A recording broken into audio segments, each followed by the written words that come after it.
Stephanie Bain, I have a books. I'm a book nerd. There's so many books. Hello everyone, it's Stephanie here, and today's video is going to be pretty much the second part to my favorites book.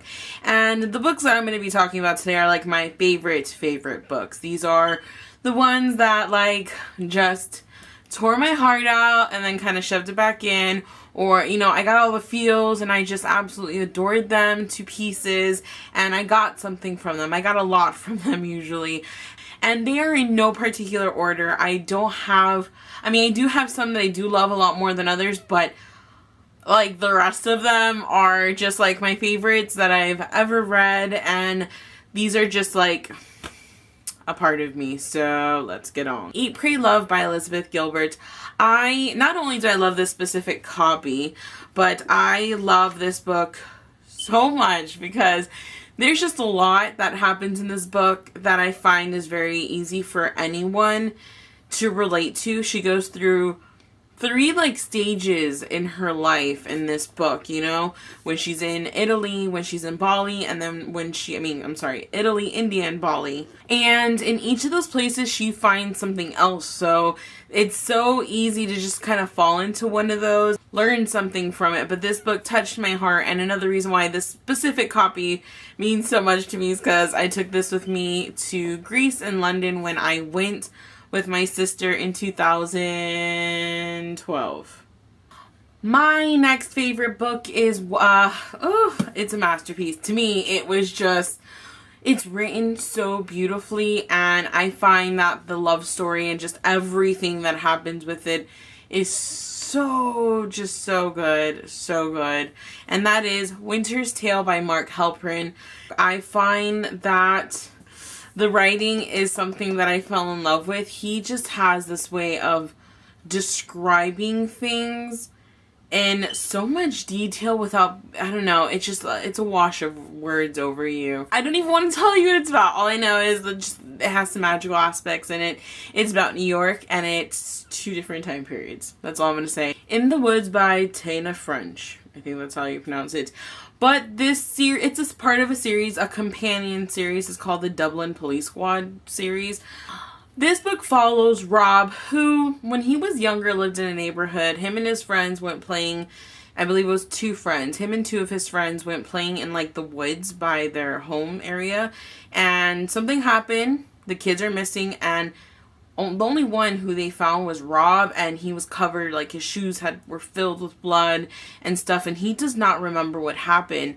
So present tense, he's a detective, and something happens in that same wooded area, and he's sent there to find out who was murdered and whatnot, and a lot of things happen, and it was just so good. I loved the writing style, the plot, everything about this book was so good, and it just like, second book, The Likeness, which is so good. Oh my gosh. I love Cassie. She's so good. But God, this book right here. The next one is a very short book that I really loved, and that is Revolver by Marcus Sedgwick. And all I have to say is this book is really short. It's a fast read, but it is so intense. Like, there's just so much in this, and it has a lot of things that it covers in such a short like amount of wording. It's just about a 14-year-old boy who lives in the Arctic wilderness, and his father is dead, and a man shows up with a revolver. No, lie. And a man shows up asking, or apparently there was something he was supposed to get from Sig's father, and then a revolver is involved, and it's just that, and it's intense in like a little cabin. Hunger Games. This story was not only amazing entertainment, but it also it has just so many things. The series has so many things in it, and it was my first dystopian novel. But I love this series. I love everything about the series. I love the characters. I love the plot. I love how everything just was well-rounded and just perfect. And if you haven't read it, I don't know what you're doing. Like, that's just a bit far-fetched. Just a bit. The Fault in Our Stars by John Green.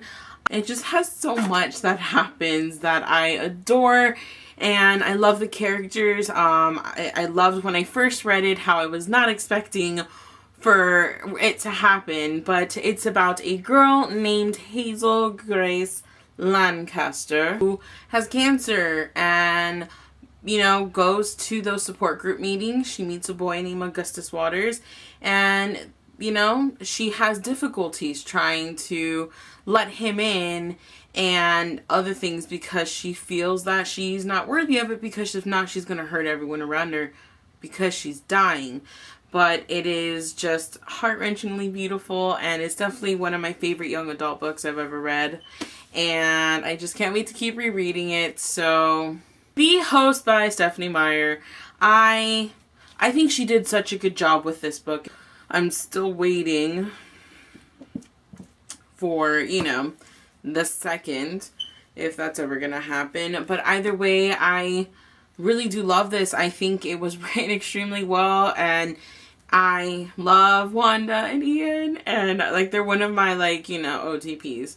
And if you don't know what this one's about, it's about a world where they have these thing called souls, and souls like go to planet, and they like kind of take over the bodies. And the hosts are the humans because they've come to Earth, and it's just about how this one girl, Melanie, gets stuck with this, you know, the soul in her called Wanderer, aka Wanda, and it just kind of takes off from there. And it has love and like danger, and it's just so good, and I actually really do feel like rereading it. The Book Thief by Marcus Zusak.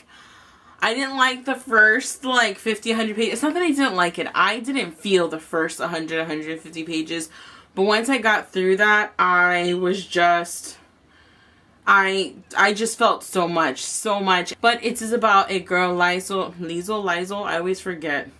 Liesel Memminger, who, you know, gets adopted. Her brother passes away and things happen. And the story, though, is told through Death's perspective, which is freaking amazing. I loved the movie, I loved the book, and I would recommend this to anyone and everyone because it's just so good. The Story of Edgar Soto by David Wroblewski. I know I messed up that name, but it's okay because I love this book so much. This book is about a boy who's a mute, and his father dies, and his uncle comes into the picture, and they like train dogs. But it's so much more than that. Like, this book really messed with my emotions. It was just so grasping, so beautiful, and it made me love my dog 10 times more than I already love my dog. I love this book so much, and it was just by chance, and the only reason why I got it is because Stephen King had blurbed it, and I was like, oh my god, Stephen King blurbed it? I hadn't even read him, mind you, by that time. If you haven't read it, go read it. It's not super action-packed. It's not that kind of book. It's very slow, very just, you know, get in the person's shoes and kind of live through that. Outlander by Diana Gabaldon. Claire. Witty, vulgar, strong, amazing. Jamie, drop dead gorgeous, sweet, but an idiot all at the same time. But what I love about this book is it kind of has everything. It has the mystery of what's going to happen, how did it happen, you know, the basics, but it has that love, and it just has so much, and it made me happy, made me really sad, and just kind of tore me all over. But I adored the first book. I am currently like 350 pages into Dragonfly and Amber. It's a much slower read, but it's not, it's still just as good. It's just slower to read it, you know. This one has a lot of things that happen that keep you really like, oh my god, keep going. The other one's more like, okay, slower pace, you know. I'm not gonna lie, I started freaking out in the beginning of the second book, but oh, and then because my mom's awesome, she bought me this ginormous version because it has them on it. Red Rising by Pierce Brown. Well, the series, not just this one book, because the second one is but I love the series because it has action, there's some adventure, there's the whole aspect of him wanting to avenge, and it's so good. Everything about this book to me is so good. Everything has been played out so perfectly well. I have had no complaints because, you know, sometimes, and that's another reason why all these books are my favorites. Everything that happens in them, it's just like, yes, that makes so much sense. That's what I wanted to happen without really realizing it. So I adore this series. And again, I can't wait for the last book to come out. Woo! That is the end of my favorites. I hope you guys enjoyed this video, and I hope you guys see more now, like the themes from my guilty pleasure reads to my like favorite reads. If I feel a lot of stuff and it was good and it wasn't just frustration that I was feeling at the book, they're probably going to be my favorites. But these are the books that have actually made me feel something, whether it's fear and excitement or sadness and happiness and all that other stuff. But I love these books so much. I will keep reading them over and over again. And I hope you guys have a great day, and I'll see you next time. Bye.